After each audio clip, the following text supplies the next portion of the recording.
السلام علیکم. ملکی معیشت کا اگر جائزہ لیں تو یہ بات یقینی طور پہ کہی جا سکتی ہے کہ پاکستان کی معیشت جو ہے وہ اس وقت ہاٹ واٹرز میں ہے، اور پچھلی حکومتوں کی طرح اس حکومت کو بھی جو ہماری ایک معیشت ہے وہ تباہ حال معیشت ورثے میں ملی. ظاہر ہے کہ اس سے پہلے پچھلی حکومت، اس سے پہلے کی حکومت ہے، لاسٹ خان صاحب جو ہیں وہ بھی ہمیشہ یہی بات کہتے تھے، اور وہ کہتے تھے کہ جناب 19 ارب ڈالر کا ایک کرنٹ اکاؤنٹ ڈیفیسٹ جو ہے وہ پاکستان کی اکانومی کو ملا.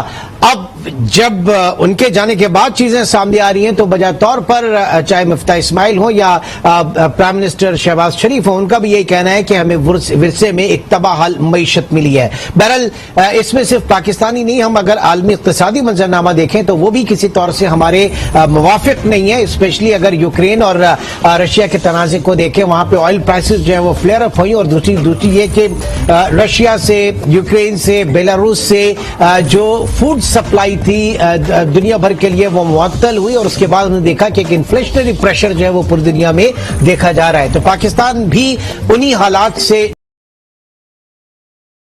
جوجھ رہا ہے، انہی حالات سے نمٹ رہا ہے. پھر ظاہر ہے کہ ہمارے اپنے جو مسائل ہیں، غیر مستحکم ہمارے جو عدم استحکام ہے سیاسی نظام کا، وہ ایک بڑا بیک آف یہ اس وقت فیئر آف انون ہے کہ کیا ہونے جا رہا ہے، کیا ہماری اکانومک پالیسی جو ہے وہ کیا کس طرف چلے گی، IMF میں جائیں گے نہیں جائیں گے تو کن کڑی شرائط کے ساتھ وہ ہم قبول کریں گے. بہرحال انہی چیزوں کو آج ہم ڈسکس کریں گے. سابق سیکرٹری خزانہ ڈاکٹر وقار مسعود خان صاحب اس وقت ہمارے ساتھ موجود ہیں. ڈاکٹر صاحب بہت شکریہ آپ کے وقت کا. سب سے پہلے تو میں یہ جاننا چاہوں گا کہ ہر حکومت یہ کلیم کرتی ہے کہ اسے ورثے میں ایک تباہ حال معیشت ملی، تو شہباز شریف صاحب بھی یہ کلیم کر رہے ہیں، یہ دعویٰ کر رہے ہیں اور یہ انکشاف کر رہے ہیں. کہاں تک ان کی بات میں وزن ہے ڈاکٹر صاحب؟ بہت شکریہ عمران. دیکھیے بات یہ ہے کہ سب کے سامنے ہے کہ حالات معیشت کے جو ہیں وہ دیگر گوں ہیں، اور بہت سارے چیلنجز ہیں. خود جب پچھلی حکومت موجود تھی تو اس کے سامنے بھی بہت سنگین حالات تھے. اچھی چیزیں بھی ہو رہی تھیں، لیکن جو بنیادی آپ کے میزانیے ہیں ان کے اندر عدم توازن بھی بڑی تیزی کے ساتھ پھیل رہا تھا، خصوصاً فسکل سائڈ پر اور ایکسٹرنل سائڈ کے اوپر. اور یہی دو ہمارے دشمن ہیں، ہمارے اصل جو مسائل جڑ ہے وہ یہ دو میزانیے ہیں. تو کسی حد تک کی بات درست ہے، لیکن دیکھیں جی سیاست ایک طرف، معیشت کی ضرورت دوسری طرف ہے، اور معیشت کو صرف یعنی سیاسی بیانات سے تو آپ اس کو اس منجدار سے نہیں نکال سکتے. تو عمل جو ہے وہ کرنا پڑے گا، مشکل فیصلے جو ہیں وہ کرنے پڑیں گے. آپ نے جو باتیں رکھی ہیں اس کے متعلق کوئی نہ کوئی صورت نکالنی ہوگی. ٹھیک ہے سر، ہم آتے ہیں ذرا پوائنٹ ٹو پوائنٹ ڈسکس کریں گے، لیکن ایز یو سیڈ کہ سیاست الگ اور معیشت الگ. لیکن جب آپ ان نامساعد حالات کے اندر پچھلی حکومت جاتے جاتے 450 ارب کا ایک ریلیف دے کر چلی جاتی ہے، پیٹرولیم پرائسز کو فریز کر کے چلی جاتی ہے، باوجود اس کے کہ انٹرنیشنل پرائسز جو ہے وہ اسکائی راکٹنگ ہو چکی ہیں، اور پھر آپ بجلی کے اوپر بھی تقریباً 20% کا جو ہے ان کی پرائسز کے اندر کمی کر دیتی ہے، تو مجموعی طور پر 450 ارب کا ایک یہ فسکل اسپیس کیسے نکلے گا؟ کیونکہ کیا اس وقت پولیٹیکلی کمپرومائز کیا جو بیسک ہمارے اقتصادی فیصلے تھے وہ تو کہیں سے بھی گنجائش نہیں دیتے تھے، کہیں سے بھی اس کی گنجائش نہیں تھی، تو یہ سیاست کو غالب لے کے آیا گیا. دیکھیے یہی اس وقت سب سے بڑا مسئلہ ہے، اور جو IMF سے بات چیت ہوئی ہے نئی حکومت کے وزیر خزانہ کی، اس میں بھی یہی چیز سب سے پہلے سامنے آئی ہے کہ یہ جو نام نہاد ریلیف پیکج ہے اس کا خاتمہ کیا جائے، کیونکہ فسکل سائڈ پر اس کی کوئی گنجائش نہیں نکلتی. اور یہ اب ایک ایسی بات ہے دیکھیں نا، یعنی ایک طرح سے پچھلی حکومت نے یہ فیصلہ کیا، اور بڑا ہی حیران کن یہ فیصلہ تھا، کیونکہ جو سٹا ریویو ہوا تھا اس کے تحت جو آپ نے ایشورنسز دی تھی اپنے کنڈکٹ کی، اس میں یہ صاف لکھا ہوا تھا کہ کسی بھی اس طرح کے فیصلے سے پہلے IMF से मशवरा किया जाएगा। अब जो गुज़िश्ता साबिक वज़ीर ख़ज़ाना है वो तो ये कहते हैं कि इसकी सारी फाइनेंसिंग मेरे पास मौजूद थी, और फिर वो गिनवाते हैं उन चीज़ों को। और नए वज़ीर ख़ज़ाना कहते हैं मुझे तो कहीं भी नहीं मिली वो फाइनेंसिंग। तो अब इस हालत में इस वक्त गिरफ्तार है फैसला साजी, और जब आएगा IMF कमीशन तो उस मौके पर ही ये बात तय होगी कि जनाब इसकी कितनी खतीफ इसका खर्चा है। और अगर अब इसको हटाया गया, देखिए ना, अब ये एक ऐसे डायलेमा में फंस गई है नई हुकूमत कि वो हटाती है इसको तो फिर उसे सारी अपने ऊपर लोगों की तनकीद और मुखालफत का सामना होगा, और अगर नहीं हटाती तो फिर उस पर ये इल्जाम लगेगा कि जनाब फिर आप आन के बैठे क्यों हैं, और आप जब आपके सामने एक मसला है उसका हल क्यों नहीं कर रहा है। तो ये सबसे बड़ा डॉक्टर साहब एक शॉर्ट से जरा इसके ऊपर आंसर कर दीजिएगा, फिर मैं ब्रेक की तरफ जाऊंगा। क्योंकि हमें याद है खान साहब ने जब ये 450 अरब का रिलीफ दिया था प्राइसेस मुंजमद करने का, तो वो ये कहते थे कि हमने चूंकि महासिल इतने जमा कर लिए, टैक्सेस इतने जमा कर लिए, तो हमारे पास फिस्कल स्पेस आया है ये रिलीफ देने का। क्या वाकई इतने हमारे टैक्सेस जमा हो गए थे कि हम ये रिलीफ दे सकते थे? ये तो देखिए, मतलब टैक्स के तो अभी 2 महीने बाकी हैं, और टैक्सेस में अच्छी ग्रोथ है, 25% से ज्यादा की ग्रोथ है। लेकिन आपने जब IMF से छठा रिव्यू किया तो आपने रेवेन्यू टारगेट भी बदल लिया था। अगर आपको याद हो 5829 से हम चले गए थे 6173 के ऊपर। तो ये तो मतलब जब आपने प्रोग्रामिंग कर ली और जितना इजाफी रेवेन्यू आना है उसको आपने शामिल कर लिया अपने फिस्कल प्रोजेक्शन में जो छठे रिव्यू में की है, तो लिहाजा उससे कोई इजाफी उससे भी ऊपर कोई रेवेन्यू आना वो तो बज़ाहिर नजर भी नहीं आ रहा। ठीक है, अच्छा, अब एक छोटे से ब्रेक की तरफ मैं चलूंगा। डॉक्टर वकार मसूद साहब हमारे साथ मुख्तलिफ हुकूमतों में अदवार में उन्होंने काम किया बतौर सेक्रेटरी फाइनेंस, और उनसे हम ये जानने की कोशिश करेंगे कि अब वे आउट क्या है, प्रायोरिटीज क्या होनी चाहिए, क्योंकि मौजूदा हुकूमत की अब तक कोई वाज़ेह हिकमत अमली भी सामने नहीं है। एक छोटी सी ब्रेक के बाद दोबारा इसको हम डिस्कस करते हैं।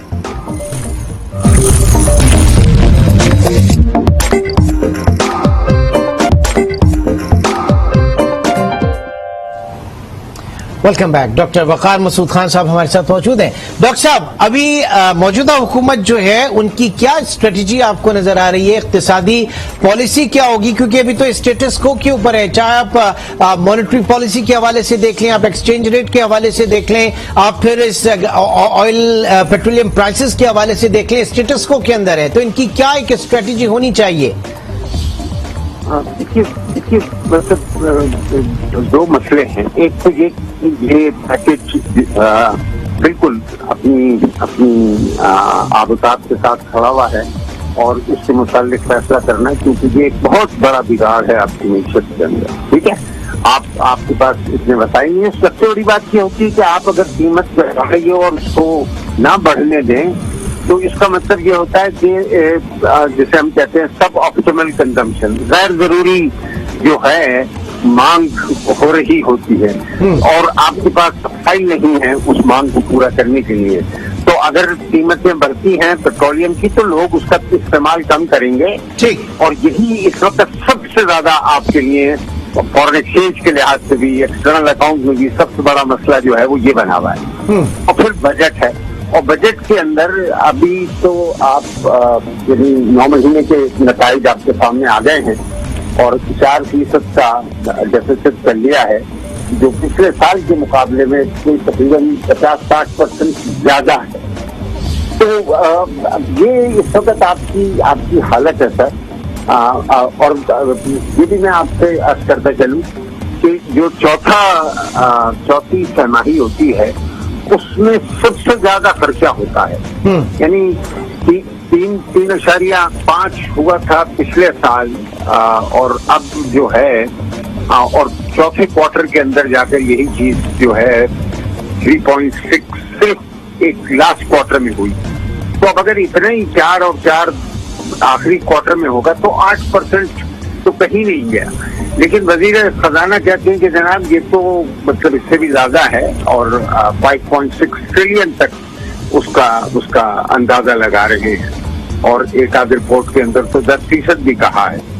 तो 10% हो या 8% हो, ये बहुत बड़ा फिस्कल डेफिसिट होगा, इसे कम करना चाहिए। और ये जो 2 महीने हैं इसके अंदर जैसे तैसे भी हम कम कर सकें इंपोर्ट्स को, वो हमें फौरी तौर पर करनी पड़ेंगी, क्योंकि इस लेवल ऑफ इंपोर्ट्स पे या करंट अकाउंट डेफिसिट पे आपके पास फाइनेंसिंग नहीं है। रिजर्व आपने देखा $10 बिलियन के करीब रह गए, जितना कि थे जब ये नई हुकूमत आई थी 2018 में। तो अच्छा सर, एक मसला जो आप जैसे फरमा रहे हैं कि एग्रीगेट डिमांड कर्टेल करने के लिए आप चीजों को महंगा कर दें, ज़ाहिर है कि फिर एग्रीगेट डिमांड कर्टेल होगी उसकी और इकोनॉमी जो है वो बैलेंस के अंदर आएगी। सेम यही पॉलिसी आपका सेंट्रल बैंक भी लेकर चल रहा था, जिस तरीके से पॉलिसी रेट को बढ़ाया गया था। तो क्या आप समझते हैं कि उसने वर्क किया था? इन्फ्लेशन को देखते हुए जो स्टेट बैंक की पॉलिसी थी, आप एक बार फिर 10% प्लस की तरफ चले गए? देखिए, मैं अर्ज करता हूँ कि एग्रीगेट डिमांड को दुरुस्त करने के लिए सिर्फ प्राइसिंग सिग्नल्स जो हैं वो आपके पास वाहिद हल नहीं है। जहाँ जहाँ जरूरी है हमें क्वांटिटेटिव रेस्ट्रिक्शंस लगानी पड़ेंगी, बाद चीजों को मना कर देना होगा। अब देखिए, ये जो इंटरेस्ट रेट्स हमने बढ़ाए हैं, बज़ाहिर टेक्स्ट बुक अप्रोच तो यही है कि हमें ये करना चाहिए, लेकिन हम अपनी पब्लिक बिजनेस की डिमांड को भी देखें, उनकी कॉस्ट को भी देखें, फिर ये जो नेचर ऑफ इन्फ्लेशन है इसको भी हमें समझना चाहिए ना, कि क्या हम नेचर ऑफ इन्फ्लेशन है वो सिर्फ इंटरेस्ट रेट बढ़ाने से वो मुखातिब हो सकता है। शुरू में यही एक सिग्नल मिला था जब मिफ्ता इस्माइल साहब आए थे और बिजनेस कम्युनिटी जो बात हो रही थी, तो ये था कि जनाब 4-5% अगर आप पॉलिसी रेट नीचे करते हैं तो आपके पास स्पेस मिलती है और फिर जरा आपका जो डोमेस्टिक इकोनॉमी है वो भी फ्लरिश होगी। क्या स्पेस मिल सकती है? मुमकिन है इतनी स्पेस निकालना? नहीं, देखें ना, खुद से तो ये चीजें कर देना बगैर किसी तज्जिए के और इसको अच्छी तरीके से ठोक पटक के करने में, और बिजनेस वालों का तो चलें एक खास पैमाना होता है। हम तो हुकूमत के पॉइंट ऑफ व्यू से कह रहे हैं, हुकूमत की इनइलास्टिक डिमांड है बोरोइंग की। आप उसे 50% भी इंटरेस्ट रेट कर दें, वो उतना ही बोरो कर रहे हैं हमसे। सही। तो ये तो सिर्फ ट्रांसफर होता है ना, यानी पब्लिक से, ठीक है, बैंक्स की तरफ प्रॉफिट्स ट्रांसफर हो रहे होते हैं, जो कि एक अच्छी बात नहीं। ठीक, तो अब ऐसे में क्या इनकलाबी चीजें हो सकती हैं? क्योंकि आपने पहले तो एक आईएमएफ भी कहता है कि अपनी इकोनॉमी को ड्यूरिंग द आईएमएफ प्रोग्राम आप भूल जाएं कि आप इकोनॉमिक ग्रोथ की तरफ जा रहे हैं, आप पहले जरा स्टेबिलिटी की तरफ आइए, आप स्टेबल कीजिए, देन उसके बाद आप ग्रोथ पैटर्न के ऊपर जाएंगे। तो हम जहां पे हम ग्रो करने जाते हैं 4-5% क्रॉस करते हैं, उसके बाद हमारा इंपोर्ट बिल बढ़ जाता है। तो हमारे लिए तो बड़ी एक लाइन डिफाइन है कि 3-4% के बैंड के अंदर ही हम रहे तो ज्यादा बेहतर परफॉर्म करेंगे। डॉक्टर साहब जी देखिए, बात यह है कि हमने जो फिस्कल ईयर 21 था पिछला वाला, उसमें तो पहले तो 11 महीने तक आपका सरप्लस रहा करंट अकाउंट के अंदर, और फिर 12वें महीने के अंदर जाके कुछ $2 बिलियन के करीब करंट अकाउंट डेफिसिट आ गया। अब हमें चाहिए था कि मॉडरेशन होता ना। अभी $13 बिलियन हो चुके हैं 9 महीने के अंदर, और बाकी अभी 3 महीने बाकी हैं। बट सर, रिड्यूस बैक जिस अरसे में आप कह रहे हैं कि सरप्लस रहा, वो तो कोविड वाला था ना, जब पूरी इकोनॉमी रुक गई थी। चलिए, आप इस नुक्ता नजर से देख लीजिए। मैं तो ये कह रहा हूँ कि जब हमने यानी ये जो साल गुजर रहा है, इसमें इतनी जल्दी इतना ज्यादा गैर मुतवाजिन हो जाना करंट अकाउंट का और फिस्कल का, ये बड़े हैरान कुन नताइज हैं, और इनके ऊपर जरा सा गौर करना होगा और इनके पीछे मुहर्रिकात को समझना होगा कि ये तो इनकी आंखों के सामने हुआ है ना सर। बिल्कुल। आपका करंट अकाउंट आपने कहा कि IMF ने कहा 4% हो जाएगा, لیکن یہ تو 4% سے بہت آگے جا رہا ہے. صحیح. 5% ہوتے ہوئے لگ رہا ہے 5-6% کے درمیان. اور فسکل ڈیفیسٹ آپ کا جو ہے اگر 5.6 ٹریلین پہ آ جاتا ہے تو یہ سب کے سب ان پلانڈ ہیں. اور آپ نے جو رکھے تھے بیلنس اس سے کوئی مطابقت نہیں رکھی. تو اب اتنی بڑی اگر تفاوت آپ کے سامنے آ گیا ہے تو اس کی کسی نہ کسی طریقے سے درستگی کرنا جو ہے بہت ضروری ہے. ٹھیک. آپ سر امپورٹ کو کرٹیل کیسے کریں گے؟ ابھی بھی آپ شاپنگ سینٹرز میں مارٹس میں جا کے دیکھیں تو امپورٹڈ فوڈ آئٹمز آپ کے پاس موجود ہے.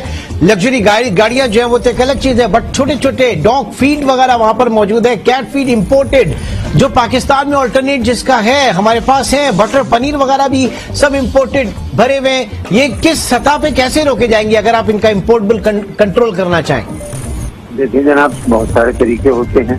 ایک تو یہ کہ ان تمام چیزوں کو تو ریگولیٹری ڈیوٹی کے ذریعے جو ہے روکا جا سکتا ہے. اور اگر لوگ پھر بھی کرنا ہے تو وہ بڑی مطلب 50% کی ریگولیٹری ڈیوٹی کر دیجیے ان لوگوں کی. ٹھیک ہے تاکہ مطلب یہ چیزیں رکیں. اس کے علاوہ بھی آپ کو بہت ساری چیزوں پہ، اب جیسے گاڑیاں ہیں، گاڑیاں تو اب آپ کے پاس بہت زیادہ نہیں ہوگی اور آپ کو اتنی گاڑیوں کی ضرورت بھی نہیں ہے.